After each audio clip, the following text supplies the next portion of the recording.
Esse podcast é apresentado por b9.com.br.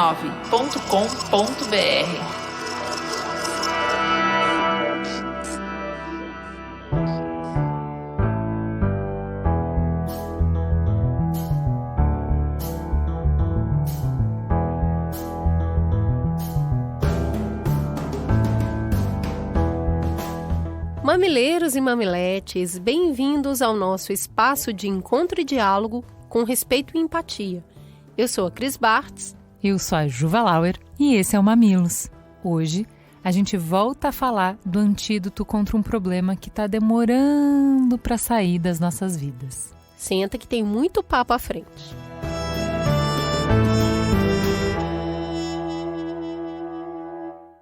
Hoje, 26 de fevereiro de 2021, dia em que esse programa vai ao ar, a gente completa um ano desde o primeiro caso confirmado de Covid-19 no Brasil. Já naquela época, a gente acompanhava o desespero de países fechando suas fronteiras para turistas e mandando todo mundo ficar dentro de casa. A quarentena, com isolamento social e proibição de aglomerações, uso de máscara e muito álcool em gel, já era apontada como a única forma possível de conter o vírus. Mesmo assim, era muito difícil imaginar o Brasil, ainda de ressaca do carnaval, fechando as portas. Não sabíamos como seria quando o vírus chegasse com força total aqui, nem quanto tempo demoraria para sairmos dessa crise sanitária mundial. 1 ano, 10 milhões de casos e mais de 250 mil mortos depois, ainda não sabemos como nem quando sairemos dessa. Naquela época, a possibilidade de termos uma vacina eficaz contra o novo coronavírus parecia muito distante, mas era a nossa maior esperança, já que não havia remédio que conseguisse frear a evolução da doença nos contaminados. Daí, somente Estados Unidos, Europa e China investiram quase 60 bilhões de dólares em pesquisas e testes. E em dezembro, 10 meses de espera chegavam ao fim, com Margaret Keenan, uma britânica de 90 anos, tornando-se a primeira pessoa do mundo a receber a vacina da Pfizer contra a Covid-19. Aí foi um alívio geral. O desenvolvimento em tempo recorde foi possível graças a muitos anos de pesquisa e de conhecimento científico acumulado. Aqui no Brasil, apesar da Fundação Oswaldo Cruz e do Instituto Butantan serem grandes produtores de vacinas, eles não têm ainda conhecimento tecnológico para desenvolver uma vacina contra a Covid. Por conta disso, foram buscar acordos de transferência de tecnologia com laboratórios internacionais. A Fiocruz fez parceria com o laboratório AstraZeneca e com a Universidade de Oxford para a importação de tecnologia para a vacina de Oxford ser produzida aqui. Já o Instituto Butantan fez parceria com o laboratório chinês Sinovac para a produção da Coronavac. Essa foi a primeira vacina aplicada aqui no Brasil, poucos minutos depois que a Anvisa aprovou seu uso emergencial no dia 17 de janeiro de 2021. Ambas as vacinas estão sendo adquiridas e distribuídas pelo Ministério da Saúde através do PNI, que é o nosso Plano Nacional de Imunizações. É esse programa que distribui as vacinas de excelência que todos nós tomamos aqui com regularidade, como a da gripe, que chegou a vacinar 88 milhões de brasileiros em 3 meses. Esse esforço nos coloca como o 4º melhor país do mundo em vacinação, segundo a OMS. Nós aparecemos à frente de países como Estados Unidos, Reino Unido e Alemanha. Até agora, a vacinação contra a Covid-19 no Brasil só é feita com 2 vacinas, Coronavac e Oxford AstraZeneca. Mas a quantidade de doses disponíveis nos estados e cidades ainda não é suficiente nem para imunizar o grupo prioritário. Nessa semana, a vacina da Pfizer foi a primeira a ter seu registro definitivo aprovado pela Anvisa. Mas o Brasil ainda não fechou acordo de compra com o laboratório. O governo não aceita os termos de acordo que isentam a Pfizer de responsabilidade por eventuais efeitos negativos da vacina. Entre 23 de janeiro e 23 de fevereiro, pouco mais de 6 milhões de pessoas haviam recebido a primeira dose da vacina aqui no país. Isso não representa nem 3% da população brasileira e é menos de 8% do grupo prioritário. Se comparada à campanha de vacinação que a gente acabou de citar, mais de 29 milhões de pessoas já poderiam ter sido vacinadas. No grupo já contemplado estão idosos com mais de 75 anos. trabalhadores de saúde, povos indígenas, quilombolas e povos tradicionais de comunidades ribeirinhas. Para atingir todo o grupo prioritário, a gente teria ainda que imunizar idosos a partir de 60 anos, indivíduos com comorbidades que favorecem o agravamento da Covid, pessoas em situação de rua ou privadas de liberdade, trabalhadores da educação, forças armadas e de segurança, trabalhadores dos transportes e trabalhadores industriais. É um longo caminho que tem 77 milhões de pessoas antes que se comece a imunizar a população em geral.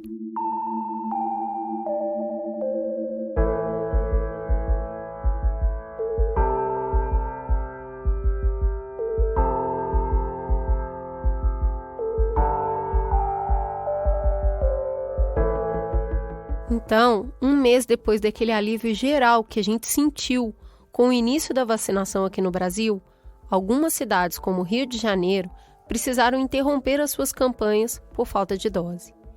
É que mesmo com doses em estoques, as cidades precisam garantir que há vacina suficiente para a aplicação da segunda dose em quem já tomou a primeira. Isso está acontecendo justamente no momento em que uma variante mais transmissível da Covid se espalha. Além disso, estamos há mais de um mês registrando mais de 1.000 mortos todos os dias. No Amazonas, a situação é crítica desde o início de janeiro, quando os hospitais de Manaus chegaram a ficar sem oxigênio. Nos primeiros 54 dias deste ano, 2021, o número registrado de mortos por Covid no estado já ultrapassa o total do ano passado inteiro. Nesse ritmo de vacinação, a gente não consegue vacinar toda a população até o final do ano, como o Ministério da Saúde prevê. Além das consequências óbvias e estarrecedoras, como superlotação dos hospitais e os milhares de brasileiros mortos todos os dias, o atraso na vacinação impede que a economia volte a andar e que as escolas reabram normalmente. A gente tem muita experiência em vacinar a população em pouco tempo. A gente também tem estrutura toda montada, com milhares de salas de vacinação pelo país, e o problema também não é falta de dinheiro. O que deu errado, então? O que a gente deveria estar fazendo para imunizar a população com mais eficiência, do jeito que a gente sabe, que a gente já fez? Considerando o cenário que a gente tem hoje, que caminhos existem para imunizar a população inteira ainda esse ano?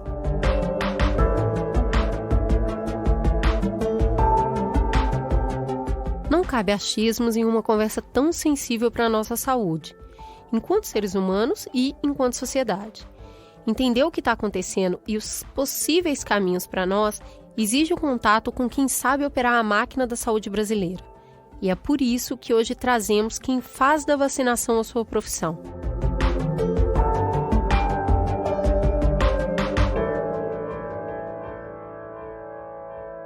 Para começar, um infectologista e pesquisador da Fundação Oswaldo Cruz. Seja muito bem-vindo, Júlio Croda.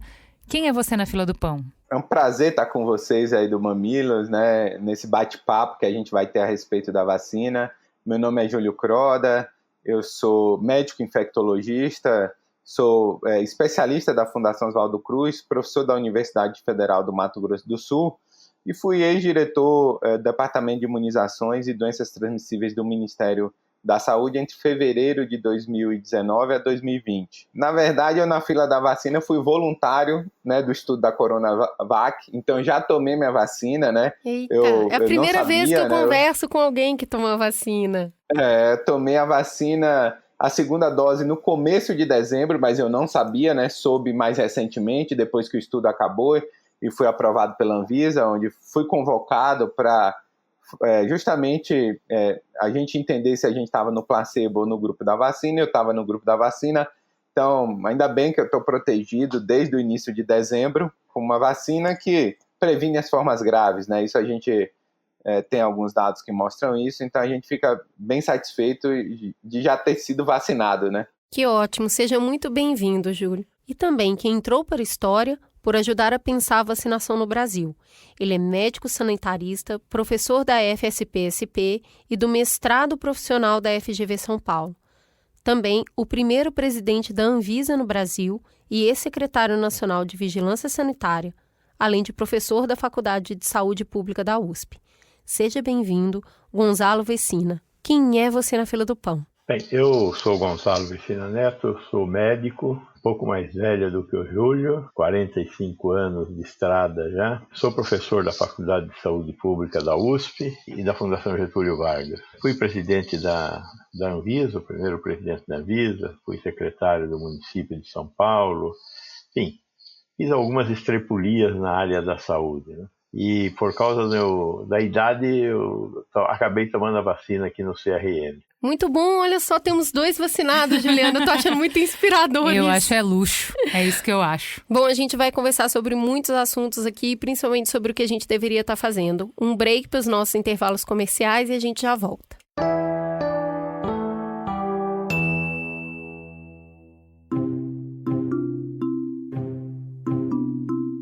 Essa semana a gente vai falar da Rede B9 de podcasts. Por aqui, quando vocês pedem, a gente faz o quê? A gente dá. E vocês pediram muito. Mas muito. Conta aí, Ju, qual que é a novidade para crianças de todas as idades? O podcast Histórias de Ninar para Garotas Rebeldes está de volta para mais uma temporada incrível. Quem se divertiu, se emocionou e se inspirou com as aventuras na última temporada, agora tem mais uma seleção de episódios para aproveitar. Se você ainda não conhece, vai descobrir esse universo todo pela primeira vez. Que delícia! Vem aqui ouvir um pedacinho. Era uma vez uma menina que vivia onde os picos nevados tocam o céu. Era uma vez uma menina chamada Bebe, que vivia na Itália e adorava lutas com espadas. Era uma vez uma rainha cigana que nasceu em uma noite de tempestade na Espanha. Kátia olhou para a tela e, enquanto o barulho das explosões de lava enchia o cinema, ela sentiu os ombros tremendo e o coração batendo forte. Quando saiu do cinema, pensou: um dia vou ser eu. Eu vou ser vulcanologista. E se você quer saber mais das garotas rebeldes que narram essas histórias incríveis, todo episódio acompanha uma entrevista com perguntas de crianças para as narradoras. Tá uma fofura. Para ouvir, é só procurar por História de Ninar para Garotas Rebeldes no seu aplicativo favorito. Você também pode acessar garotasrebeldes.b9.com.br.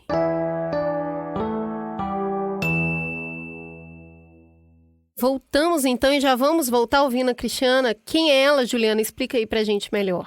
Ela é médica, epidemiologista e infectologista, membro do Comitê Estratégico e assessor para vacinações da Organização Mundial da Saúde, no seu grupo de trabalho de vacinas da Covid. Ela é a única brasileira a fazer parte desse grupo que está fazendo essa análise mundial.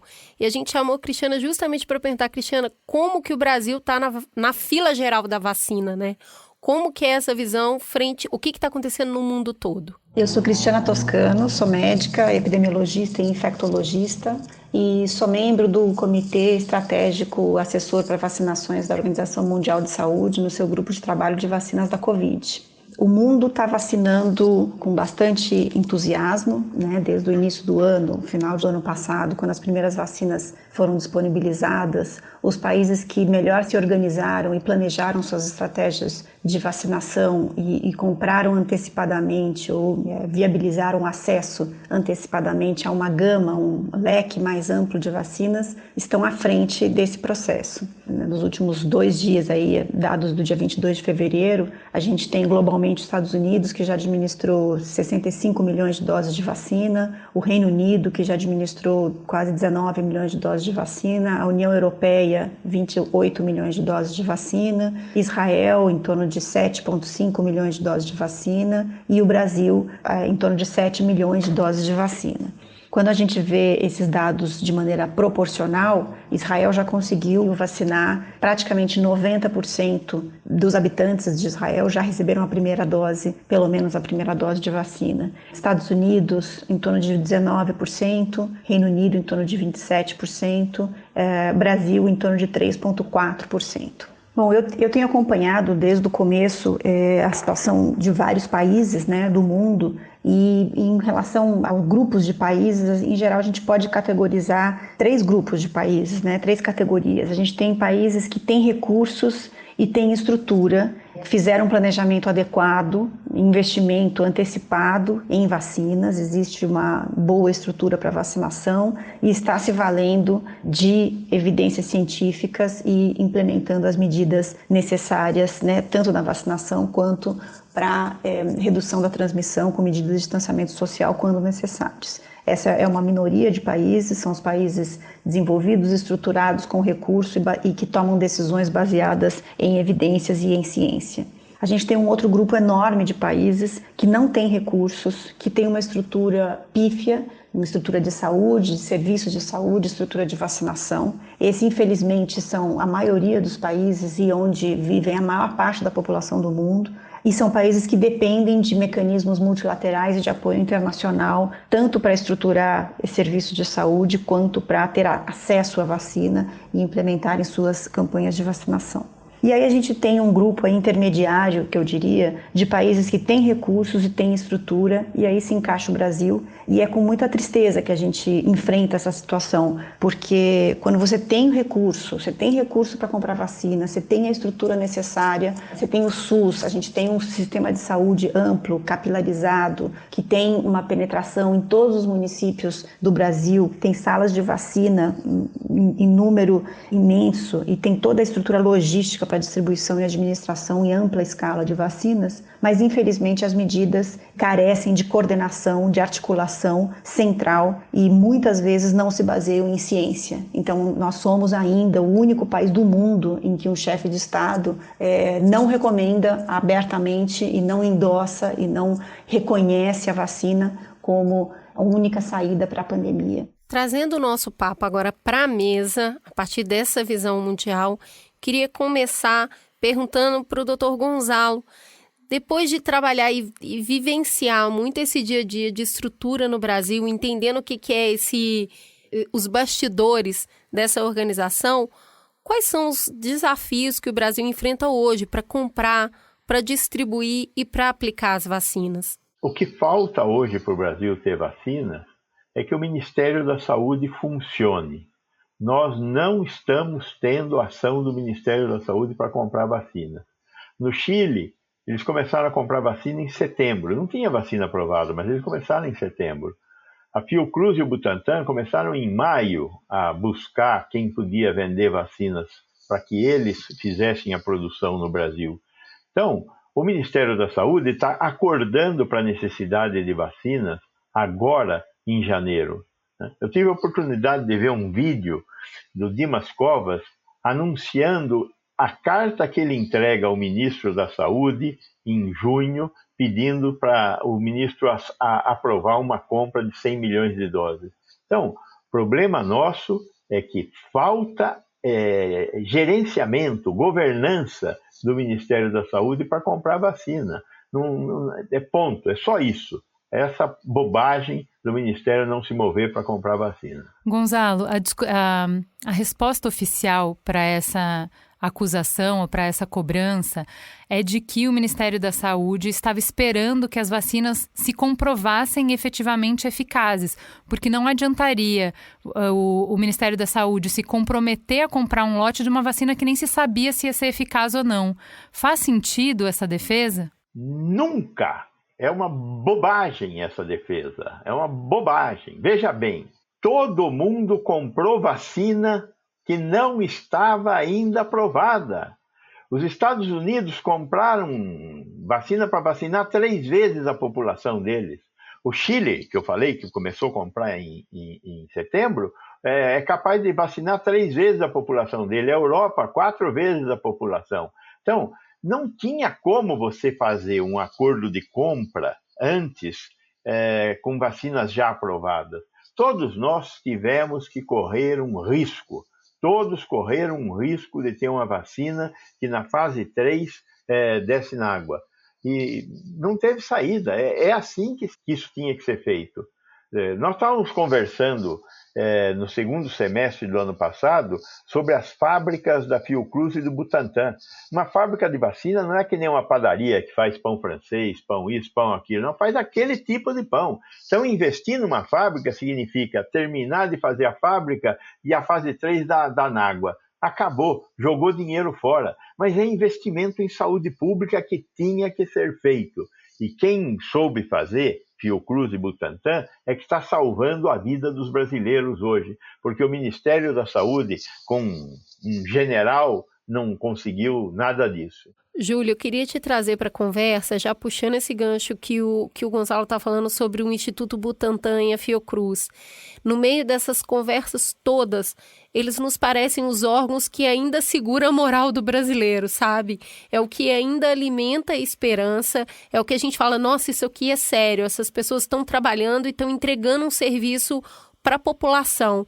Eu queria entender se as pessoas que trabalham na Fiocruz, no Butantan, se tem essa percepção mesmo de aprovação da população. Como que é isso, trabalhar dentro desses espaços que hoje estão com a mão na nossa saúde? É motivo de muito orgulho, né, a gente poder trabalhar nessas instituições. Eu acho que é o sentimento desses dois grandes laboratórios públicos, né, que fornecem 75% de todas as vacinas no Brasil, apesar do baixo incentivo, né, e do baixo investimento em ciência. A gente viu ao longo dos anos, né, uma falta de priorização, principalmente de insumos estratégicos, e nesse caso a vacina é um insumo extremamente estratégico. A gente está sentindo falta disso, né? A gente poderia ter a vacina brasileira, como outros países do BRICS têm. A gente tem a vacina indiana, a vacina chinesa, a vacina russa, e eles têm diversas vacinas, mas houve um total sucateamento dessas instituições, uma falta de priorização e investimento que já vem de muitos anos, né? E isso impacta nesse momento. Então, assim, é muita luta que é feita internamente dentro desses dois laboratórios públicos para manter alguma atividade para responder adequadamente à sociedade através da produção de uma vacina específica para o novo coronavírus. Então, eu acho que todos os funcionários dentro dessas instituições têm bastante orgulho do que faz, têm bastante orgulho de servir a população, porque esse é o objetivo final do servidor público, e a gente poder, de alguma forma, estar nesse momento da pandemia e entender que se não fosse o Butantan e a Fiocruz, a gente não teria vacina. Isso é importante para a sociedade valorizar essas duas instituições de pesquisa, esses dois laboratórios públicos, e lutar por mais investimento em infraestrutura, em pesquisa de ponta, em investimento em produção de vacina, que é um insumo estratégico essencial. A gente viveu no passado, né, e é bom trazer isso à tona, por conta do custo de produção ser bem inferior, tanto na China como na Índia, o sucateamento das nossas estruturas de produção, né, a gente tinha capacidade no passado de produzir um quantitativo muito maior de IFA, só que financeiramente isso não é interessante, porque na Índia e na China esse insumo, essa IFA, é vendido por um preço muito menor. Mas do ponto de vista de alguns medicamentos, né, e algumas vacinas, principalmente para as doenças negligenciadas, para doenças que podem ter impacto econômico severo, como influenza, né, a gente precisa ter capacidade de produzir localmente a IFA e gerar um produto rapidamente para ser ofertado para a população, assim como esses outros 3 países, que são países dos BRICS, tiveram a capacidade. Então, acho que é um ponto importante que a gente tem que refletir nesse momento, né? Então, assim, eu espero que a população e a sociedade agora apoiem mais essas instituições e suporte mais, do ponto de vista da política, o investimento maciço em ciência. Eu acho que foi muito didático para a gente compreender a necessidade dessas instituições, tanto para a população entender o quanto isso impacta em termos de vida e de qualidade de vida, mas também para quem tem o controle de dinheiro, entender o impacto nos negócios, o impacto na economia que faz a gente não ter uma saída própria, uma saída autônoma, uma saída nacional para casos de crise global, como crise sanitária global, como a gente está vivendo agora. Queria perguntar para vocês uma outra polêmica que surgiu essa semana. Na terça-feira, dia 23, o STF decidiu que os estados e municípios podem comprar e aplicar vacinas se o governo federal não cumprir o Plano Nacional de Imunização ou caso faltem imunizantes. Isso entra muito na linha do que o Gonzalo estava falando, que o motivo da gente não ter vacina suficiente é por falta de coordenação do Ministério da Saúde, é por falta de coordenação de quem tem essa responsabilidade como ente federativo. E aí o STF vem para tentar corrigir esse problema, para não nos deixar à mercê de um desgoverno. Mas será que essa solução de descentralizar mais ajuda ou mais atrapalha? Como que essa decisão afeta a vacinação daqui para frente? Bom, eu acho que ela tem uma grande capacidade de criar uma balbúrdia nacional. Você imagina o que seriam 5.500 municípios comprando vacina, ou mesmo os 27 estados comprando a vacina. Vai lá o estado da Bahia, vai comprar vacina, né? Ao mesmo tempo que tem vacina do Butantan e vacina da Fiocruz. Ou seja, isso vai criar uma confusão muito grande. O máximo que eu consigo enxergar que poderia acontecer é o Conselho Nacional dos Secretários Estaduais de Saúde, o CONAS, e o Conselho Nacional dos Secretários Municipais de Saúde, o CONASEMES, se reunirem e criarem uma estrutura com capacidade de coordenar a entrega de vacinas pelo Butantan e pela Fiocruz, com uma compra alternativa de vacinas que poderia ser feita, por exemplo, da Pfizer, que aparentemente está oferecendo vacinas para ser vendida. Conseguiu o registro no Brasil. Por alguma razão, ela pediu o registro no Brasil. Deve ter vacina para entregar, né? Existem outras empresas que eu não sei se tem vacina para entregar, mas querem vender a vacina russa e a vacina indiana da Bharat BioNTech. A vacina russa, a Sputnik V, os russos estão falando que tem, mas eles não produzem vacina. Eles não estão produzindo vacina nesse momento. Então, eles dependem de uma fábrica nacional que não está funcionando, que é a fábrica da União Química. Então, se a fábrica da União Química for aprovada pela Anvisa e se os russos apresentarem o final dos estudos de fase 3, podemos comprar dele. A BioNTech, Bharat BioNTech, a vacina foi registrada na Índia, mas na Índia a vigilância sanitária é bem vagabundinha. Então, lá não adianta, não tem cabimento. Tem que primeiro ter registro da vacina no Brasil, comprovar os estudos de fase 3. Aí, podemos comprar. A Bharat BioNTech é uma empresa séria, mas precisa ter estudo de fase 3. Né? Na Rússia, a Sputnik V não fez estudo de fase 3 e começou a ser aplicada na população, porque o czar russo mandou aplicar na população. Aqui nós ainda temos um capitão, não é um czar. Então é capaz que ele não consiga fazer com que a gente use vacina que não tenha fase 3.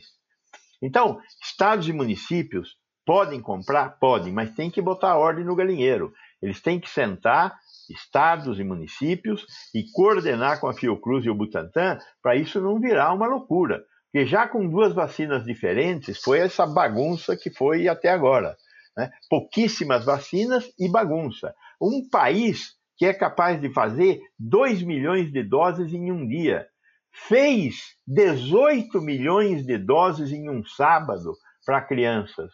Então, nós sabemos tudo desse negócio de vacina, mas no meio dessa barafunda, corremos o risco de nos perder. Gonzalo, eu queria aproveitar e te perguntar para explicar para a gente qual que é o papel da Anvisa nisso. Porque quando ficou pronta a vacina do Butantan, a Anvisa apertou e falou, eu sei que todo mundo está querendo muito isso, mas a gente tem protocolos rígidos. Qual que é o papel da agência, principalmente diante de uma situação pandêmica, com tanta apresentação de solução e ainda sabendo tão pouco de um vírus, como que ela age? Eu tive muito medo da Anvisa se submeter a esses desmandos do governo federal. Mas o corpo de servidores da Anvisa, e eu acho que essa foi a questão que fez a diferença, o corpo de servidores da Anvisa segurou a Anvisa. Fizeram manifestos, disseram aqui não passarão. E aí o corpo de diretores, que deve ter ficado meio assim balançando, viu que ou caía para o lado certo, ou ia ser expulso. E aí, o corpo de diretores caiu para o lado certo e fez jus à tradição da Anvisa. A Anvisa hoje é uma das poucas agências do mundo que não estão em países de primeiro mundo, que tem assento num seleto clube de agências reconhecidas como agências de primeira linha. Ela se comportou de maneira muito adequada, não fez burocracia. Em 10 dias ela deu o registro para a vacina da Fiocruz e do Butantan após receber os últimos documentos. Então ela está absolutamente dentro dos conformes. O governador Rui Costa, me desculpe, é um excelente governador, etc., mas ele não entende nada de vigilância sanitária. Fica dizendo, não, por que não aprova a vacina, o cacete e tal? Está errado, ele está errado. Ele é um equivocado. A vacina vai ser aprovada na medida em que demonstre que tem o fase 3 feito, o que os russos não demonstraram até hoje. Então, o Rui Costa, se quer levar a vacina de qualquer jeito lá para a Bahia, que nem fizeram os argentinos, problema dele. Os argentinos, problema dos argentinos, mas não tem estudo de fase 3, como nós exigimos da Fiocruz e do Butantan. Então, existe um conjunto de regras que hoje são universalmente aceitas. A fase 3 tem que estar presente. Com um pouco de inteligência e de organização, nós vamos conseguir atravessar essa crise. Poderíamos atravessar muito mais facilmente, poderíamos estar terminando o nosso processo de vacinação em meados do ano se tivéssemos um governo que governasse. Não temos. Então vai ter que ser desse outro jeito, mas dá para chegar lá, mas tem que ter um mínimo de articulação entre estados e municípios. Gonzalo, quando a gente estava estudando a pauta, o que a gente viu de especialistas é que existe a chance de os estados comprando sozinhos não complementarem o Plano Nacional de Imunização, mas concorrerem com o Plano Nacional de Imunização. E aí fica sempre aquela discussão de quem pode mais chora menos. Então, estados que têm mais recursos conseguiriam ter acesso melhor e não necessariamente são estados onde a epidemia está mais grave. Então, um plano centralizado, ele pensa, inclusive na circulação entre estados, para onde que é mais urgente mandar mais doses de vacina. Quando é cada um por si, não é bom nem para quem tem dinheiro para comprar mais, porque vai continuar circulando o vírus. Foi isso que a gente viu. Agora, nesse momento em que todas as doses que estão sendo aplicadas no Brasil são destinadas pelo Plano Nacional de Imunização, a gente já está observando diferenças entre os estados. Então, por exemplo, a família da Cris é de BH.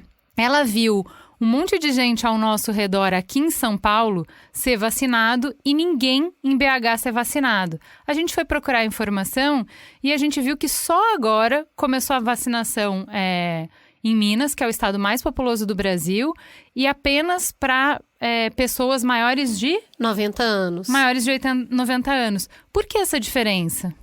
Nós tivemos problemas de organização do Ministério da Saúde e em alguns estados também.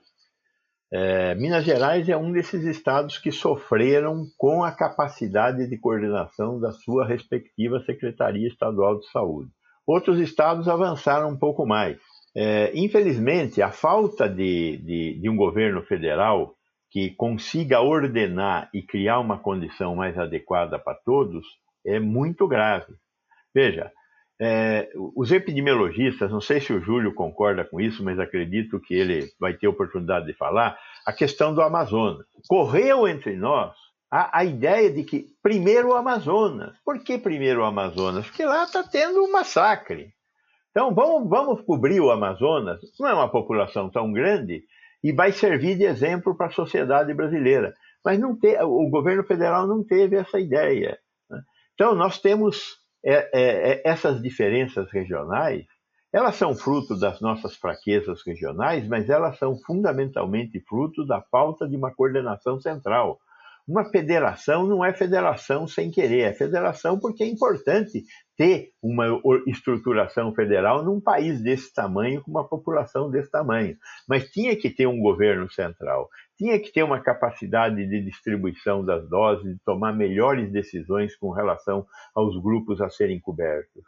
De certa forma, o Ministério da Saúde meio que copiou os planos de vacinação dos americanos e dos europeus.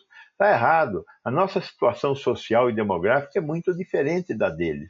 Nós tivemos aqui muito mais impacto de mortes em negros, analfabetos e pobres do que na população em geral. Tínhamos que ter levado isso em conta para fazer a distribuição das nossas vacinas, mas não levamos.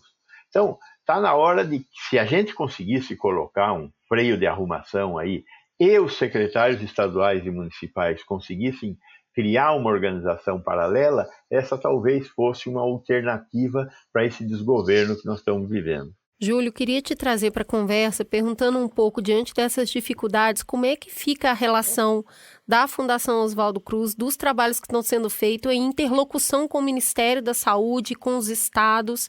Como que isso está posto hoje? Qual que é a sua visão sobre como a gente pode organizar melhor esse fuzuê que está aí posto, mesmo a gente tendo um plano de imunização nacional de grande sucesso?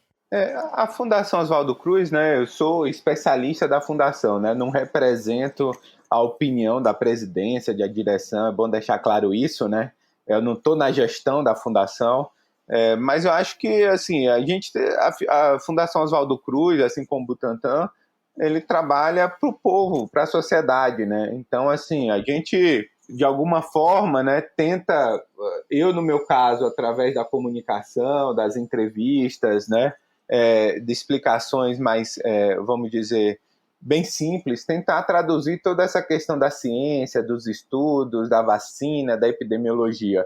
A fundação de entregar a vacina em tempo oportuno, né? Existe uma luta muito grande para que isso aconteça o mais rápido possível.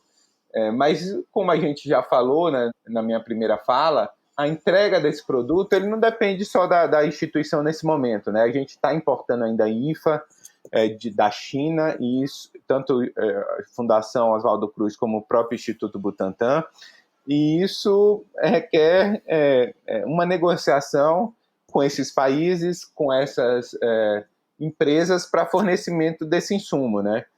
Eu não vejo nenhum problema mesmo, que além da vacina que está sendo ofertada pelo Butantan, está sendo ofertada pela Fiocruz, que outras vacinas sejam ofertadas, né? Não necessariamente precisa ser ofertada apenas por esses 2 laboratórios públicos no Brasil, ainda mais nesse momento que a gente tem uma média móvel de casos de óbito extremamente elevada, né? Cada dose de vacina que chegar no Brasil vai ser muito útil, vai salvar muitas vidas, né? Vai evitar o caos que a gente viu em Manaus. Já pensou se a gente tivesse vacinado antes a população de lá? E realmente a gente tem que priorizar o caos, porque no momento que a gente não tem leito, as pessoas morrem afogadas, sem oxigênio. Então, a questão de humanidade é a gente priorizar essas cidades. A gente viu o caos em Manaus, a gente está vendo agora no Acre, né, a gente propriamente em Rio Branco, junto com enchente, a gente não vê uma sensibilidade do governo em priorizar essas áreas da região norte. São poucos habitantes, se a gente considerar o grupo prioritário de idosos e comorbidade, isso diminui ainda o número necessário de vacina, mas que traz um impacto enorme para a nossa sociedade. Então, eu concordo quando o Gonçalo fala que seria importante fazer uma priorização, principalmente em cenários epidemiológicos de catástrofe, de desastre. A vacina é a única solução e a gente deveria estar priorizando essas cidades. Em relação às outras vacinas, né, a gente sabe e a gente entende que a gente precisa dos estudos de fase 3, né? Toda vacina precisa de estudo de fase 3. Em relação à vacina russa, com 20 mil indivíduos e a eficácia que foi demonstrada no momento de crise que a gente vive, eu tendo a discordar, acho que a Anvisa poderia avaliar esse estudo de fase 3, inclusive foi submetido à Anvisa, né? Só que foi submetido muito mal, sem documentação adequada. A Anvisa retornou essa documentação. Os russos eles não têm expertise, né? Eles não são um laboratório público, né, que produz a vacina, esse consórcio russo, e eles não têm nenhuma expertise com agências regulatórias. Eles têm muita dificuldade realmente de fazer essa submissão e não encaminharam a documentação adequada, apesar de iniciar o processo. Mas a Anvisa está correta, sim, em exigir toda a documentação. Eu acho que cabe um aprimoramento, uma expertise, para que os russos possam ofertar adequadamente a documentação que é necessária. A gente não pode ter nenhuma vacina que não seja avaliada pelas grandes agências regulatórias, e nesse caso a Sputnik ela precisa ser avaliada por uma grande agência regulatória, e até o momento não foi. ela submeteu ao protocolo na agência europeia, mas ainda não teve seu registro, submeteu aqui no Brasil, ainda não teve seu registro. É necessário maior esclarecimento, sim, mas eu acho que continua sendo uma esperança, é uma vacina de adenovírus 5,26, a CanSino, saiu os dados de fase 3 hoje, mostrando que ela mostrou uma eficácia em torno de 68%, da Johnson & Johnson, a vacina de adenovírus 26%, e também mostrou uma eficácia bastante similar. Então, é uma tecnologia bastante similar à vacina da CanSino, da China, a vacina da Johnson & Johnson, da China, e os resultados são bastante similares também. Então, assim, desde que encaminhe a documentação necessária e a Anvisa aprove o uso da vacina, não vejo nenhum problema.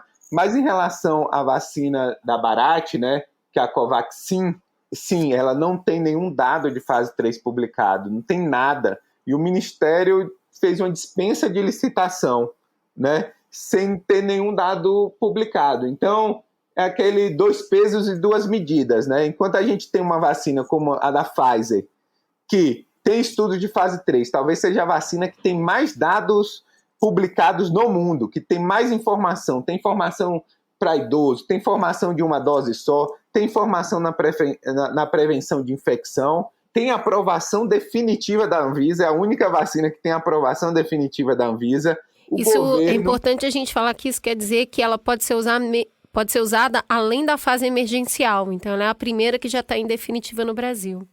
E assim, todos esses requisitos foi ofertado em agosto para o Ministério da Saúde essa compra, e o governo até o momento não comprou. O governo que está gerando esse problema. Não é a aprovação em si pela Anvisa dessa vacina. Essa aprovação da Anvisa vai permitir essa confusão que o Gonçalo falou, né? A gente espera que estados e municípios se organizem em um consórcio e façam essa compra de forma coletiva. E tem outro porém, o setor privado entrando aí no meio disso tudo. A vacina está aprovada para uso pela Anvisa. Eventualmente, né, se essa MP que está sendo votada aí, né, na nossa Câmara e Senado não for aprovada, a iniciativa privada nesse momento pode adquirir essa vacina, não respeitando os grupos prioritários de idosos, de comorbidade, pessoas que têm mais risco para o óbito. Quer dizer, uma pessoa pode ir numa clínica privada e tomar vacina. Nesse momento, isso pode acontecer com a aprovação da Anvisa. O que seria uma imoralidade, não? Pois é, mas Exatamente. Isso eu precisava que vocês explicassem um pouco melhor, porque o que acontece? Esse debate passou aqui pelo Brasil, que é, poxa vida, se o governo está paralisado, se o governo não tem recurso ou não tá articulando direito, a iniciativa privada comprar algumas doses e distribuir, ele não complementa o trabalho moroso, a vacinação insuficiente que está sendo oferecida pelo público? Eu acho que a iniciativa privada pode e deve ajudar. A questão nesse momento é um ponto crucial. A gente paralisa nossas atividades econômicas, a gente institui medidas mais restritivas como o lockdown, porque falta leito de terapia intensiva. Vamos colocar claramente isso. Nenhum gestor público adota essas medidas se não tiver uma pressão sobre o sistema de saúde. Isso em todo mundo, né? A gente sabe que essas medidas mais impactantes em termos econômicos, de restrição de ir e vir da população, é porque o sistema de saúde colapsa. Correto? E por que colapsa?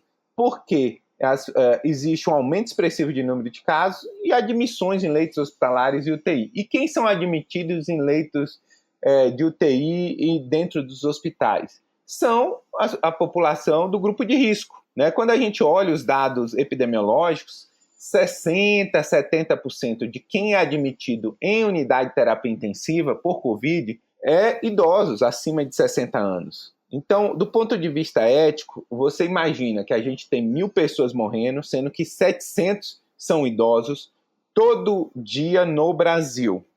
Se a gente não tem vacina para ofertar para esse grupo, vem o setor privado e oferta para, por exemplo, uma pessoa de 20 anos, que tudo bem, tem alguns casos graves que eventualmente podem ser admitidos em unidade de terapia intensiva, mas você está deixando de ofertar para o idoso, que tem risco de morrer, um risco bastante elevado, e está ofertando essa vacina para uma pessoa que não tem nenhum risco de morrer. Então, assim, do ponto de vista individual, você está privilegiando quem tem dinheiro para pagar por essa vacina, em detrimento de quem tem mais risco de morrer. Por isso que, do ponto de vista ético, não é adequado a gente ofertar nenhuma vacina no setor privado. Ou seja, no setor privado não tem controle. Qualquer um lá que tenha dinheiro, e vai ser quem tem muito dinheiro, porque vai ser uma disputa para conseguir essas doses do setor privado. Quem tem dinheiro vai ter acesso a uma vacina, mas não necessariamente é o grupo que tem maior risco para morrer. Então, esse é um dilema ético da nossa atualidade, não só do Brasil, mas do mundo. Nenhum governo ofertou dose pelo setor privado. Nem os Estados Unidos ofertou vacinação via setor privado. Toda a vacinação feita no mundo foi via setor público. Por quê? Porque na fila de prioridade tem que priorizar quem tem maior risco de morrer. Essa questão é tão séria que, inclusive, os próprios laboratórios se recusaram a fazer vendas para órgãos privados. Porque é uma questão de marca mesmo, de conduta ética da empresa, e isso causa um arranhão de imagem muito grande até para as próprias empresas privadas que têm a vacina para vender. A gente está falando de sustentação de longo prazo, né? E mesmo numa pandemia não vale tudo. Eu acho que agora a gente encerra esse primeiro bloco, onde a gente já falou aqui bastante sobre as vacinas e as dificuldades que a gente tem. E vamos para o segundo bloco, onde a gente ainda tem muito o que falar, porque a gente vai empossar aqui o Gonçalo como ministro da Saúde e a gente vai ver como é que resolve esse problema todo. Espera aí um pouquinho, que a gente vai para o nosso intervalo comercial. Vamos continuar a conversa? Sim, mas antes...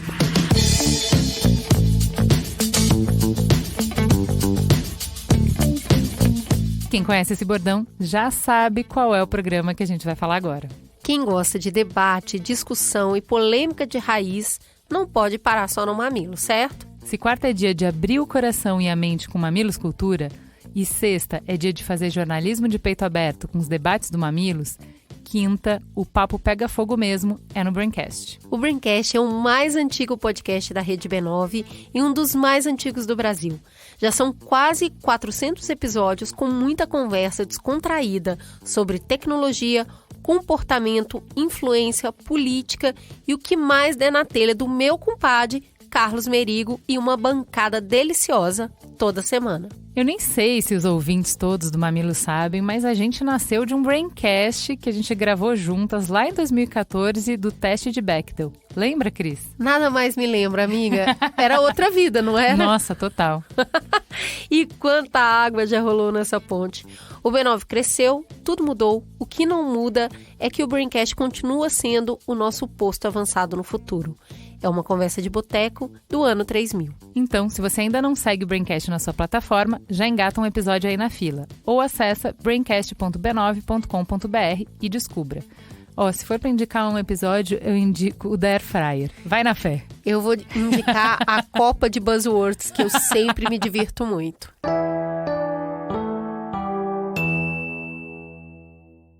Voltamos agora. Gonzalo, você é o nosso déspota esclarecido. Todo o poder está na sua mão. O que a gente precisa fazer agora, com o cenário que a gente tem hoje, para conseguir proporcionar para a população uma vacinação efetiva? Bom, para começar, a gente precisava revogar a emenda constitucional 95 e não aprovar na quinta-feira a emenda constitucional que acaba com o teto de gastos na educação e na saúde.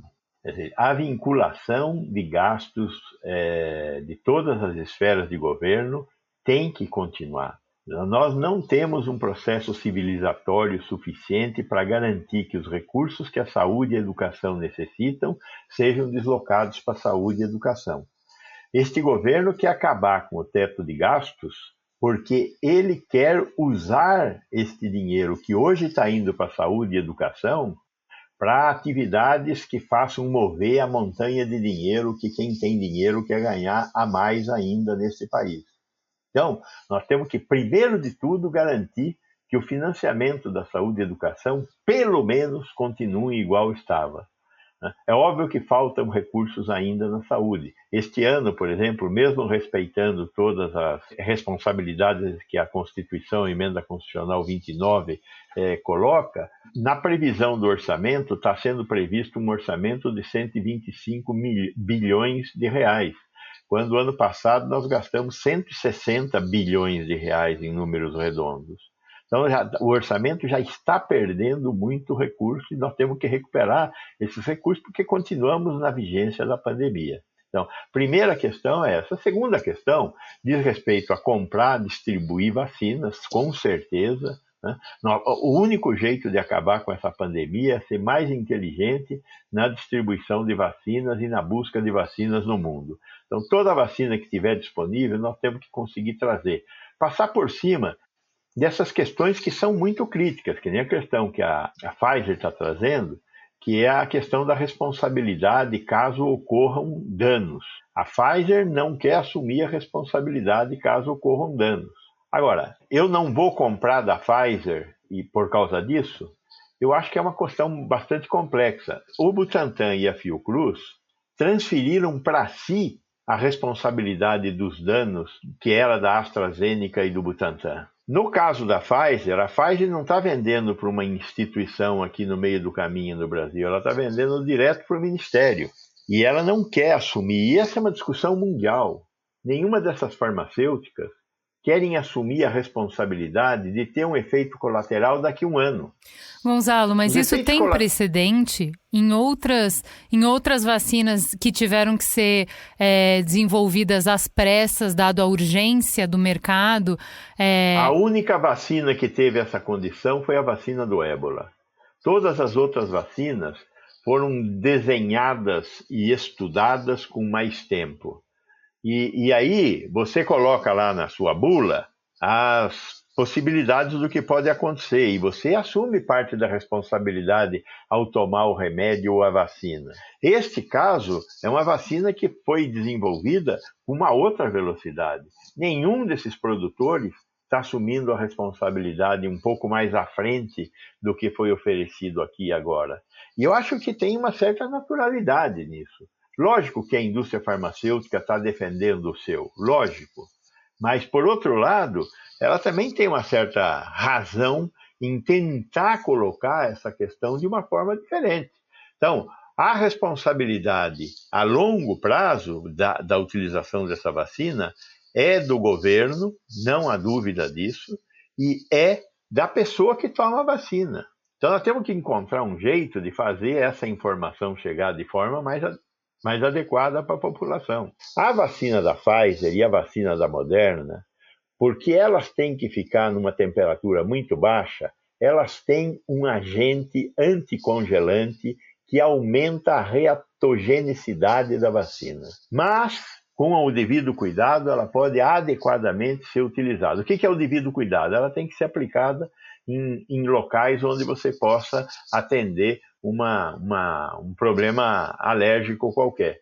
E, além disso, as pessoas que são mais reatogênicas, a pessoa que tem uma tendência a, com camarão, ficar com o lábio grosso, tem que tomar cuidado quando toma uma vacina dessa. Agora, não dá para esconder o fato de que tem uma certa responsabilidade que cada um de nós vai ter que assumir no caso dessas vacinas. Não tem como sair disso. A gente acabou de falar sobre os protocolos de aprovação, né? Então, o que a gente entende com essas relações de público e privado? O governo coloca as suas diretrizes de aprovação, a empresa cobre essas diretrizes de aprovação, e aí o que ela vira e fala, não teve tempo suficiente para fazer mais testes do que esse. Você quer comprar mesmo assim? Quero. Então, você está assumindo esse risco. Esse risco não é compartilhado, porque eu já passei pelos protocolos que você me pediu. E aí o que acontece é que se no futuro alguém entrar na justiça porque teve qualquer questão e conseguir provar que é em relação à vacina, é o governo que tem que arcar com esse custo, não é essa empresa que é a fornecedora da vacina. Como o Gonzalo disse, é uma discussão mundial, passa por questões éticas, é extremamente problemático. Esse mundo de compliance que tem dentro dessas empresas privadas sempre busca compartilhamento de risco, e isso também quer dizer do investimento que a empresa teve. A gente falou aqui de 58 bilhões, né, em 3 grandes continentes, em desenvolver essa vacina num tempo recorde. Então, assim, é óbvio, a empresa pode virar e falar, a gente pode esperar um pouco mais e aí eu assumo os riscos. Mas aí não vai ser feito em 10 meses, vai ser feito em 24 meses, em 36 meses. É como se a gente estivesse lendo uma bula e aí qualquer remédio que a gente pega tem lá reações adversas. No caso dessas vacinas, a gente ainda não tem mapeada totalmente as reações adversas e principalmente as reações graves adversas. Esses produtos, a Novalgina, o ibuprofeno, que é o que a gente toma todo dia, todos eles têm algumas reações, elas aparecem para algumas pessoas e outras não. Então é como o Gonzalo está falando, é uma conversa de adulto. A gente vai aqui compartilhar o risco de comprar, de tomar e de entender que é um medicamento novo mesmo e a gente cumprir os protocolos mínimos de segurança dele. Muito mais grave é tomar ivermectina, que é hepatotóxica, hidroxicloroquina, que é cardiotóxica, muito mais grave. Concordo plenamente. Não tem lógica, né? É só um dado que eu quero trazer, né? Como essa vacina da Pfizer está sendo aplicada em muitos países, só Brasil, Venezuela e Argentina não aceitaram esse contrato. Esse contrato ele é padrão no mundo todo. Estados Unidos aceitou essas condições, países da Europa aceitaram essa condição. Como já está sendo aplicado em diversos locais do mundo, justamente nos Estados Unidos, saiu essa semana o relato dos eventos adversos associados a essa vacina. Tanto eventos adversos leves, né, coisa pequena, quanto os graves. Essa vacina ela tem menos evento adverso grave que vacinas que nós tomamos aqui no Brasil, que está no nosso Plano Nacional de Imunização. Eu não vou citar os nomes das vacinas, para a pessoa não ficar comparando, então não vou tomar a vacina, assim, as vacinas que tem no Brasil são vacinas que já tem há 40 anos que a gente toma essas vacinas. Então, assim, a frequência é muito baixa. Só que isso é uma questão, na minha opinião, muito mais uma questão comercial da empresa do que propriamente de segurança. Comercial por quê? Ela não quer se responsabilizar por nenhum evento adverso grave, que eventualmente poderia ser processada e o paciente teria direito. Ele teria direito, sim, e a empresa teria que ressarcir. Então, isso é mais uma proteção comercial da empresa, porque ela quer obter mais lucro em cima daquele produto dela, do que propriamente uma análise que a vacina vai trazer um prejuízo muito grande, que vai gerar um efeito colateral muito importante. Os dados que a gente tem agora, essa vacina é mais segura que muitas do que a gente já utiliza nesse momento. Maravilhoso. Quem já trabalhou e quem conhece um pouco de compliance e mercado corporativo, conhece a palavra seguradoras. Essas grandes empresas têm as seguradoras. E a seguradora impõe as regras para que não corra-se o risco de perder dinheiro. Então, está muito dentro dessas políticas mesmo. O caso que o Júlio está falando não corre o risco de ganhar menos dinheiro, porque já estão ganhando rios de dinheiro. Agora, vamos lá. Se a gente entendeu, ok, vacina é segura, vacina tem vários caminhos, né, várias opções, várias produções diferentes, com estratégias diferentes. A pergunta que não quer calar é, mas tem vacina suficiente para comprar? Porque o que a gente falou até agora olha, o governo federal não está se agilizando, por isso está todo mundo comprando e a gente não. O que a gente viu estudando a pauta é que os laboratórios, mesmo que eles já se comprometeram de entregar, estão atrasando. Então, com todo o poder de déspota esclarecido, Gonzalo, se você quisesse comprar a vacina agora, tinha? Iam entregar a tempo? Não tinha vacina para comprar agora. E isso eu não tenho dúvida.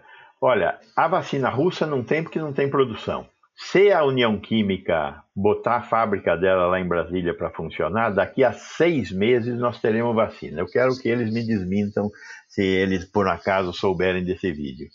Então, daqui a 6 meses. A vacina da Índia, eu não quero, enquanto não demonstrar que ela funciona, né? Então, vamos ver se ela mostra lá. E ela deve ter uma produção e não está vendida totalmente essa produção ainda. O Bharat BioNTech é um bom laboratório. Se a vacina tiver fase 3, vamos tomar. E além do que, a vacina dele é de vírus inativado, que é uma vacina fácil de fazer.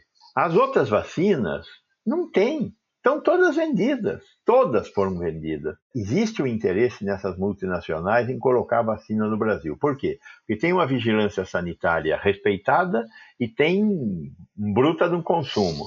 Então, seria interessante eles colocarem a vacina aqui. Então, é capaz que tenha um ou outro que vai oferecer 100 mil doses, 200 mil doses. Agora, eu acho que para começar a conversar, para pôr vacina no Brasil, nós temos que falar em 10 milhões de doses. 10 milhões de doses faz diferença. Menos do que 10 milhões de doses faz confusão, porque eu já tenho 2 vacinas, uma que tem que dar com 0 e 21 dias, a outra que tem que dar 0 e 90 dias. Agora eu vou introduzir uma terceira. Provavelmente a gente vai acabar comprando alguma coisa da Pfizer. Vai ser uma complicação também, né? Porque ela provavelmente é 0 e 90 dias, eu não sei, o Croda é capaz que saiba mais do que eu. Capaz não, ele sabe mais do que eu sobre isso. Agora, é uma vacina que precisa de menos 80 graus, então não dá para levar para o Amazonas. É uma vacina que vai ser usada nas grandes capitais. Então, vamos importar lá 10 milhões de doses e vamos usar em cidades onde a logística não seja complicada para manter a vacina nos menos 80 graus dela. Mas, fora isso, eu não vejo alternativa para ter vacina produzida com condição de ser entregue. A COVAX Facility, vamos ver. Tem uma promessa de entrega de alguns 2 milhões de doses no primeiro semestre. E depois, no segundo semestre, mais umas 20 milhões de doses. Que grande parte dela produzida pela AstraZeneca. Vamos ver se a AstraZeneca, que está trazendo entrega no mundo inteiro, se vai garantir as entregas da COVAX Facility, que é aquele acordo mundial da Organização Mundial da Saúde. Mas enquanto a gente espera a vacina chegar, dá para fazer alguma coisa em termos de cadastro, logística, estudar melhor logística, em termos de ter o que é necessário para aplicar a vacina, como a refrigeração, luva, agulha. O que dá para fazer enquanto a vacina não chega para se organizar, para que quando ela finalmente chegue, a gente consiga fazer isso andar mais rápido? Olha, no final de março, a Fiocruz e o Butantan estarão entregando 30 milhões de vacinas por mês. O sistema nosso de vacinação digere facilmente 30 milhões de vacinas? Digere facilmente 30 milhões de vacinas. Mas não é assim um passeio. Então, está na hora da gente começar a se preparar para receber e usar de maneira adequada as 30 milhões de doses da Fiocruz e do Butantan. Tem que capacitar o pessoal. Esse pessoal que trabalha na ponta, na sala de vacina, o técnico de enfermagem, enfermeira, precisa ter um lustrezinho. Olha, o vidrinho vem com 10 doses, quando você tira 1,5 ml, você tira uma dose. Então, tem uma capacitação que tem que ser feita, tem que verificar o software. Quer dizer, uma coisa é vacinar o que nós vacinamos até agora, que é pinto, 5 milhões de doses, uma coisa assim. Agora, 30 milhões de doses, 15 milhões de pessoas no Brasil inteiro, e isso mês a mês, porque a partir de março, março, abril, maio, junho, todos os meses chega a 30 milhões de doses, se tudo correr como a gente espera que corra. Então, nós vamos ter que ter uma estrutura bem azeitada para dar continuidade a isso e ter capacitado essa gente toda, ter feito campanha para chamar as pessoas para virem tomar vacina, ter um bom software do controle da segunda dose. Então, tem desafio bom pela frente. Eu me preocupo bastante com isso. Eu queria entender um pouco, Júlio, como que a Fiocruz, até que ponto ela faz essa entrega da vacina, como que essa entrega é feita, e se vocês têm alguma gerência depois, porque a farmacovigilância é justamente o retorno que vocês precisam ter também desse produto que é entregue, certo? Como que fica essa interlocução depois que uma entrega é feita para vocês acompanharem a aplicação e os dados resultantes? O PNI, né, ele no mesmo sistema nacional de vacinação que deu problema, né, a gente sabe que deu problema, ele não estava pronto no momento do início da vacinação, tanto que teve muitas prefeituras que utilizaram o sistema próprio, mas o próprio sistema também tem um local para notificar os eventos adversos graves, o evento adverso relacionado à vacina.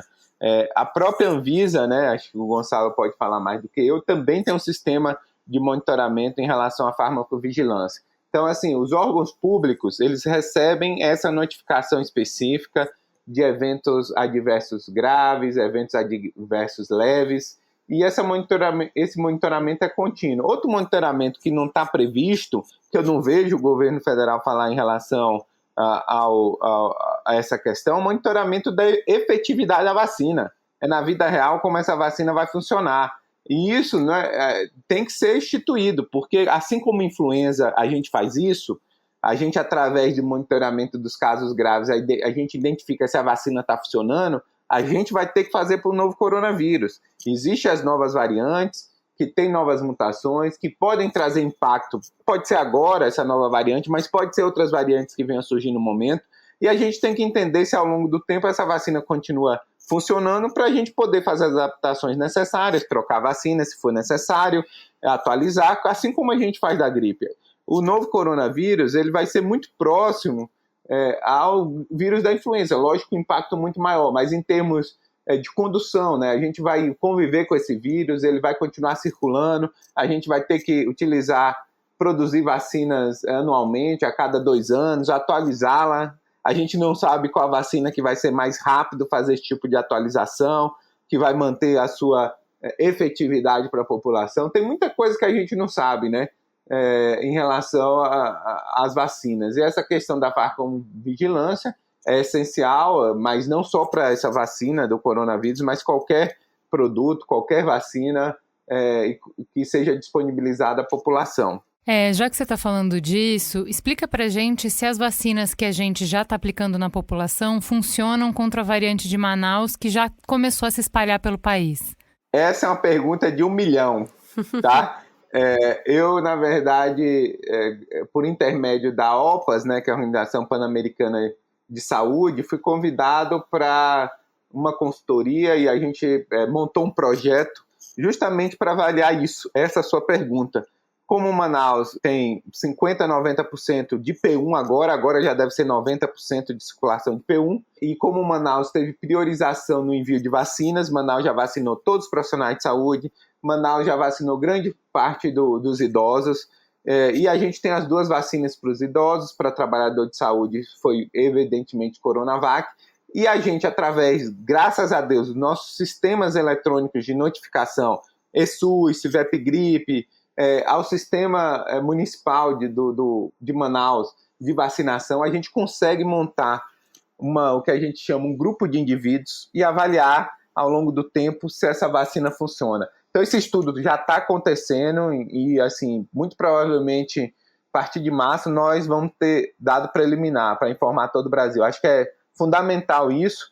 Eu espero que a notícia seja boa, que a vacina continue funcionando, mas é importante monitorar isso ao longo do tempo, não só para as infecções, para casos severos, para óbito eventualmente, mas isso já está sendo feito e com muito apoio da Organização Pan-Americana de Saúde, com a Secretaria Municipal de Saúde de Manaus, com a Fundação de Vigilância e Saúde do Estado do Amazonas.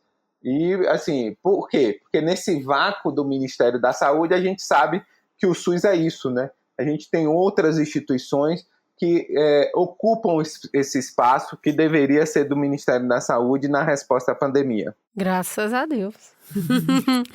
Gente, para encerrar aqui, uma pergunta bem importante, que é: vacinamos um pouco, aí paramos, aí estamos na dependência de chegar, e aí precisa de toda essa organização, assim que a gente tiver mesmo esse número maior de doses todos os meses. Olha só, do jeito que o Gonzalo colocou, se a gente tem 30 milhões de doses por mês, em 3 meses a gente conseguiria cobrir esse grupo de risco maior. Então, no meio do ano, numa visão boa, a gente começaria a vacinar a população em geral. Mas e aí? E o que acontece? Primeira dose, tem toda razão. O que acontece quando a gente para essas vacinações no meio, ainda não atingiu o número de pessoas para ter uma imunização em massa? Qual risco a gente passa a correr quando isso acontece? Até porque a gente está na primeira dose, tem muito se fala, passou o prazo, aí você já perdeu a primeira dose, vai ter que tomar tudo de novo. O que realmente causa impacto quando essa vacinação é paralisada em termos de preocupações que tem fundamento e que não tem fundamento? Veja, eu pessoalmente acho que perder o ritmo significa perder o ritmo. É como ter soluço. Soluço não é uma coisa boa de ter. Então, ter soluço é ruim. Não deveria ter soluço. Agora, como não tem jeito, vamos ter soluço. O que não pode, primeira dose, tem que ter a segunda dose. Essas duas vacinas precisam de reforço. Sem reforço não funciona. A segunda dose da Sinovac é 21 dias depois, no máximo 28. A segunda dose da AstraZeneca é 90 dias depois. É ótimo isso. Ok. E se não tomar no dia marcado? Atravessando a rua, foi atropelado e foi para o hospital e não vai tomar a segunda dose. Tudo que é excepcional se resolve como exceção. Então vai ter a segunda dose fora da hora. Agora, não tem cabimento você falar que tem 1 milhão de pessoas que tomou a primeira dose e vai atrasar a segunda dose. 1 milhão de pessoas não é exceção, é cagada. Não dá para fazer desse jeito, né? Então, isso tem que ser evitado, esse erro tem que ser evitado. Então, não se pode perder a mão, que nem estão discutindo aí hoje, né? Vão usar todas as primeiras doses para aumentar a cobertura e depois a gente vê o que faz com a segunda dose. Olha, se for a vacina do Butantan, ruim, porque a periodicidade é mensal e ela tem que tomar a vacina no 21º dia. Então não dá para confundir o ciclo de uma e de outra. Agora, a outra é de 90 dias, pode até pensar numa coisa, porque você tem mais tempo para conseguir receber as vacinas de novo. Então, só temos que, de novo, gerenciar, minimamente ter um compromisso com governabilidade. Bom, acho que deu para a gente entender o cenário, né? Não parece um cenário muito favorável, né? Porque mesmo que a gente tenha um consórcio de estados atuando como poder paralelo e fazendo a função que o governo federal, o Ministério da Saúde deveria estar fazendo, não tem vacina disponível para comprar. A gente dificilmente tem um cenário em que a gente conseguiria vacina suficiente para completar o programa de vacinar a população inteira até o final do ano. Então, assim, parece que esse bonde já partiu e o que a gente precisa com urgência é compreender, agora que a gente já conhece o comportamento do vírus há 1 ano, o que a gente pode fazer em termos de redução de danos. Considerando o cenário que a gente tem de vacinação, é imprescindível que outras medidas para reduzir a circulação do vírus continuem funcionando. Para entender melhor quais são as medidas efetivas para reduzir contágio, a gente conversou com Luiz Gustavo de Almeida, doutor em microbiologia e membro do Instituto Questão de Ciência. Olá pessoal, meu nome é Luiz Gustavo de Almeida, eu sou doutor em microbiologia pela USP, membro do Instituto Questão de Ciência e vou atualizar algumas informações sobre a Covid-19. Então vamos começar pelo começo, Luiz. Os kits de tratamento precoce, eles podem ajudar a reduzir o impacto da transmissão do vírus? Esses kits de tratamento precoce não se mostraram melhor do que o tratamento padrão adequado para a Covid-19 e é por isso que a gente não deve utilizar, não deve enganar a população falando que ele pode sim prevenir ou até inibir que a doença chegue no estágio mais grave de Covid-19. Então, eles já foram testados diversas vezes, não só aqui no Brasil e não só para a Covid-19. A gente já testou eles para diversas outras doenças. Um deles, sim, a cloroquina funciona para caso de malária, mas é uma doença totalmente diferente. Hoje a gente vive um grande surto no Brasil inteiro e diversas cidades, tanto do interior como capitais, já tinham adequado esse kit, já tinham adotado esse kit preventivo como uma política pública. Então, se isso tivesse funcionado, a gente não estaria vendo esse quadro alarmante em diversas cidades, não só de capitais, mas também do interior do Brasil. A forma de ação dessas drogas que vem no kit COVID é a mesma, é de tentar inibir com que o vírus coloque o material genético dele dentro das nossas células. É assim que o vírus vai conseguir replicar mais, fazer mais vírus. Ele precisa sequestrar nossas células para fazer uma linha de produção de vírus. Então, nossas próprias células viram fábricas de vírus e é isso que essas drogas tentam fazer, inibir com que esse processo comece. Só que elas vão inibir esse processo de acontecer caso o vírus entre na nossa célula de uma forma e o vírus acaba entrando de uma outra. E para imaginar essas duas formas, a gente pode fazer um experimento visual bem simples. Imagine que uma forma comum de vírus entrarem nas nossas células, você pensa em 2 balões. Um balão menorzinho, um balão de ar mesmo, desse de festa menorzinho, e um balão grande. O balão grande é a nossa célula e o balão pequeno é o vírus. Tenta imaginar esse balão menor entrando nesse balão maior. O que vai acontecer? A membrana daquele balão maior vai afundar, enquanto a membrana ali de borracha do balão menor vai entrando e vai formar até que uma hora a membrana do balão grande vai envolver toda esse balão pequeno e vai ter 2 balãozinhos ali dentro, 2 camadinhas de borracha ali para dentro, tá? O que a cloroquina, o que a ivermectina faz é inibir com que esse balão lá de dentro se rompa, para assim daí o material genético que está dentro do balãozinho menor consiga interagir com a fábrica de célula nossa lá dentro, a nossa fábrica celular, tá? Então esse é um dos mecanismos de entrada do vírus. Só que o SARS-CoV-2, o vírus da Covid-19, ele entra de uma outra forma. E aí agora a gente pode imaginar, de novo, 2 bolhas, só que daí bolhas de sabão, tá? Uma bolha de sabão maior em cima de uma superfície, como se fosse nossa célula, e uma bolinha de sabão menor flutuando perto dessa bolha maior de sabão, tá? No momento que essa bolinha menor de sabão, representando o nosso vírus, encontra essa bolha de sabão maior, o que vai acontecer é uma fusão dessas 2 bolhas, tá? Então daí você não vai ter essa bolinha menor entrando na bolha maior e o material genético dessa bolha menor já vai ser despejado diretamente para aquela bolha maior das nossas células. Então não tem esse processo de estourar a bolha menor para liberar o material genético, para então sim começar o processo de produção de vírus. O que acontece é que vai direto, o material genético já entra diretamente. Aí a cloroquina não tem nem mecanismo biológico plausível para funcionar, porque o mecanismo dela é inibir que bolha menor estoure. Como não tem esse processo, não precisa desse processo de estourar a bolha menor para o material genético entrar nas células, a cloroquina não tem funcionalidade nesse processo todo. Que medidas podem, então, efetivamente ajudar a conter o contágio? Desde o começo da pandemia, sempre foi uma tarefa árdua descobrir como é que o vírus era transmitido. A gente tinha, sim, essa noção que era um vírus aéreo, que ele era transmitido de pessoa para pessoa pelo ar, mas também acreditava que poderia ser por transmissão de superfícies contaminadas, conforme você tocasse a mão em algum lugar e depois a mão no rosto. Hoje o que a gente sabe é que sim, o principal via de transmissão é de pessoa para pessoa por aerossol, então quando você espirra, quando você tosse, uma grande carga viral é liberada no ar, e se você estiver próximo de uma outra pessoa, provavelmente ela vai ser infectada pelo vírus. Então essa é a principal forma de transmissão.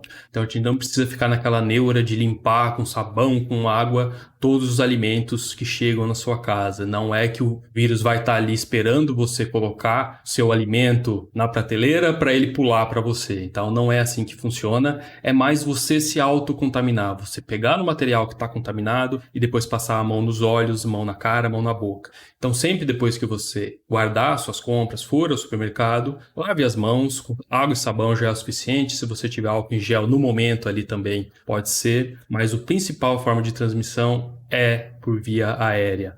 As medidas de prevenção da transmissão do coronavírus continuam as mesmas, independente da variante que está circulando ou não. É aquelas que a gente já está cansado de falar, mas também cansado de ver pessoas não cumprindo, que é distanciamento social, higienização das mãos e uso de máscaras. A máscara mais adequada e mais acessível para a população é a chamada PFF2. P de pato, F de faca, F2. Essa seria a mais adequada e mais acessível, mas ainda assim é um pouco mais cara do que aquelas máscaras de pano. Ela tem uma prevenção melhor, ela se ajusta melhor ao seu rosto e ela tem uma porosidade da máscara adequada realmente para conter a disseminação do vírus. Nos Estados Unidos, inclusive, eles estão mostrando que usar 2 máscaras é até melhor do que uma única máscara. Você pode colocar uma daquelas máscaras cirúrgicas, como a primeira máscara, e por cima dela aquela máscara de pano que se ajusta melhor ao seu rosto. Então, utilizar essas 2 máscaras já é melhor até do que uma, e uma é melhor do que nenhuma. Se tem uma batalha que a gente perdeu para fake news durante essa pandemia, foi medir temperatura no pulso. Primeiro que o equipamento não foi calibrado para averiguar a temperatura no pulso, e sim na têmpora, na testa. Isso que o equipamento foi adequado para fazer. Segundo, que nas extremidades do nosso corpo, tanto de mãos e de pés, a temperatura tende a ser ligeiramente mais baixa. Então é uma medida extremamente errada e que realmente a gente perdeu para fake news, isso de não medir na têmpora a temperatura correta. Luiz, mas quem não é grupo de risco, ainda assim faz sentido observar tantos cuidados e restrições? O que a gente já sabe sobre o desenvolvimento da doença? Existem 2 grupos de pesquisadores e médicos franceses e ingleses que estão estudando a síndrome pós-Covid, que é exatamente isso, que é as sequelas causadas pela doença em pacientes que já foram curados do vírus, pelo menos, não se encontra mais o vírus no corpo dessas pessoas. E aí a síndrome é um conjunto de sinais e sintomas, os sinais sendo aquilo que o pulmão fica comprometido, e os sintomas mais comuns são cansaço, perda do olfato, perda do paladar, e isso está muito relacionado um com o outro. E o que esses pesquisadores estão observando também é que essa síndrome de pós-Covid atinge principalmente mulheres de 25 a 60 anos, e não são daquele grupo que a gente ouve tanto falar, com pré-condições como diabetes ou obesidade. São mulheres que não tinham nenhuma dessas comorbidades, mas que sofrem sim com essa síndrome, com essa falta de ar. Então, desde trazer uma compra do supermercado, subir algumas escadas, já causa falta de ar, já causa cansaço. Esses são os principais sintomas relatados por esses 2 grupos que estão pesquisando sobre a Covid-19.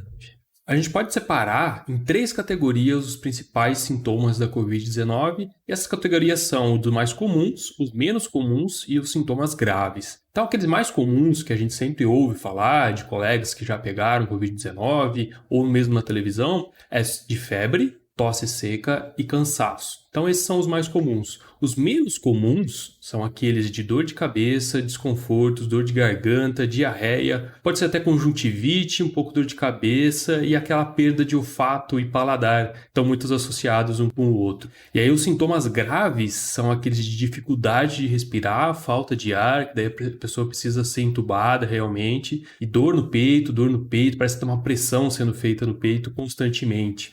E podendo até chegar mais grave ainda, que é a perda de fala ou do movimento. Então, isso acontece porque a gente precisa imaginar que o Covid-19, o vírus da Covid-19, ele tem uma chave para entrar em algumas células do nosso corpo. As principais são células do sistema respiratório, mas essa chave funciona para ele entrar em células do intestino ou também do cérebro. Então, por isso que pode causar esses sintomas menos comuns de diarreia e esses sintomas graves, como perda de fala ou de movimento. No mês que vem, a gente completa 1 ano de enfrentamento ou de convivência com o vírus.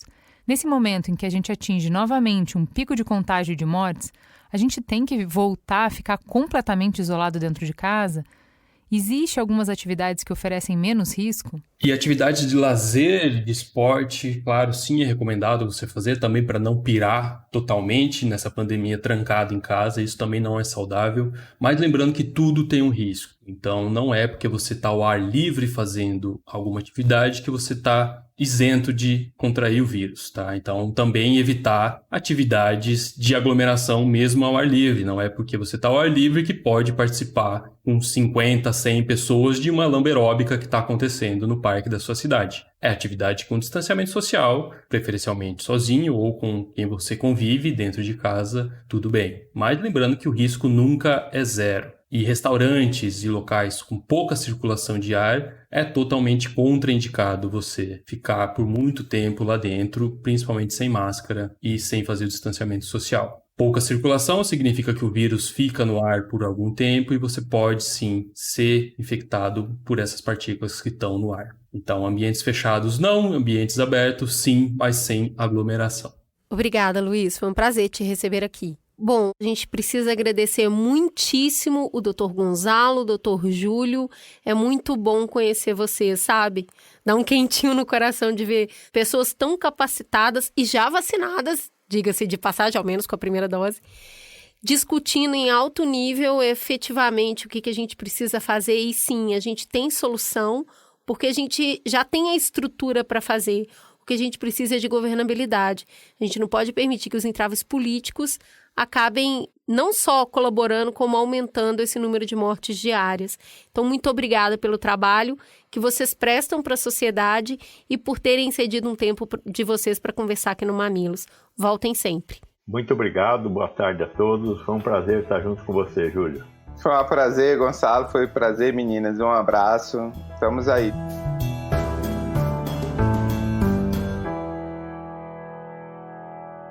E aí, Juliana, como que bateu para você esse programa? Primeiro que muitas coisas que eu já tinha, debates que eu já tinha visto circular nas redes sociais, mas eu não tinha me aprofundado, ficaram muito claras para mim, né? Então eu sabia que não fazia sentido nenhum usar a ivermectina, que o próprio fabricante já tinha dito para não usar, mas a explicação que veio das bolhas ficou para todo mundo entender, então me ajudou. Eu estava ouvindo um número aqui, um número ali, e muito número, e difícil entender, porque uma hora a gente celebra que chegou a vacina, daqui a pouco acabou a vacina, mas tem vacina, e vai chegar a vacina, mas não chegou, mas tem, mas acabou. Para mim ficou claro de novo o que está acontecendo, por que está acontecendo. E um outro debate que eu tinha visto rolar na minha timeline, e eu tinha visto ele muito dogmático, e no programa para mim ficou mais claro, foi a questão de por que é ruim oferecer vacina através de iniciativa privada. E aí, só para complementar a conversa que a gente teve, isso não quer dizer que a iniciativa privada não pode colaborar com o esforço gigantesco que a gente tem que fazer como nação para sair desse atoleiro que a gente está. E eu vou dar um exemplo de uma matéria que está no B9. O Grupo Boticário destinou 25 milhões para a construção de uma fábrica de vacinas do Instituto Butantan. Então, o que é? Uma empresa ajudando com recursos a ampliar o alcance do Programa Nacional de Imunização que a gente já tem. Então, o que está faltando? Está faltando vacina? Como que dá para fazer? Eu posso contribuir como? Me ajuda a produzir mais vacina. Tá bom, tá aqui o dinheiro. Essas vacinas vão ser produzidas pelo Butantan, do jeito que eles sabem fazer, e distribuídas pelo Plano Nacional de Imunização. Pronto, é a melhor maneira, entendeu? E você? 2 pontos ficaram muito latentes para mim nesse programa. O primeiro deles diz respeito ao programa da semana passada de reforma administrativa. Quando você vê Butantan e Fundação Oswaldo Cruz, que tem toda a expertise e sabem fazer, ainda assim, precisar fazer parceria porque não tem a tecnologia, está falando da nossa falta de investimento, e a gente está falando de funcionário público, e a gente está falando de educação. Então, assim, eu acho que tem tudo a ver com reforma administrativa, quando chega na hora do vamos ver, e você vê que faltou investimento e faltou olhar para isso com seriedade. O segundo ponto me lembrou muito um tweet da Mariana Varela, quando ela fala assim, eu tenho birra de quem defende a supremacia da técnica em detrimento da política. Estudos e evidências são muito importantes, mas algumas escolhas são políticas e devem ser mesmo. Que escolhas? Do que você está falando? Quando a gente fala da Anvisa e o que cabia a ela é uma autarquia, né? Ela é um órgão de inspeção, ela é o chefe. Ela determina quais são os protocolos e ela cumpre os protocolos. A decisão máxima é do presidente da Anvisa e você viu aqui, ouviu no programa que pressão funciona, porque o corpo técnico está à frente. Quando a gente vai para o Ministério da Saúde, a gente está falando, sim, tem um corpo técnico ótimo. O que ele tem que fazer é entregar para quem vai decidir o que deve ser feito. Só que no final do dia, quem decide é a política. Não adianta o corpo técnico ir lá e, olha, vamos mandar primeiro para Manaus e aí a gente vai fazer assim, a gente vai fazer assado, porque no final, quem vai decidir é quem está negociando não só a vacina, mas como isso reflete no Brasil como um todo politicamente. Então não adianta dissociar as duas coisas, elas andam juntas. E quando a gente vê uma crise de representação e vê uma questão de saúde pública cooptada pela política, que é isso, o Estado pode comprar, a STF entra no meio, o governo totalmente desmobilizado para fazer um plano nacional de imunização funcionar, quer dizer, não adianta você ter bom técnico. Você precisa de uma boa vontade, de uma união política para isso acontecer. Então, amigos, não temos no momento. E é isso que a gente deveria estar buscando. Eu acho que o programa deixa muito claro. A gente sabe fazer e a gente tem gente muito boa para fazer. Mas não basta. Não é só sobre isso. Precisa ter vontade e união política também. Bom, é isso. Temos um Mamilos, Juliana? Temos um senhor Mamilos. Fica a gostosa sensação de mais um Mamilos no ar, torcendo e esperando pela vacina. Até a próxima semana.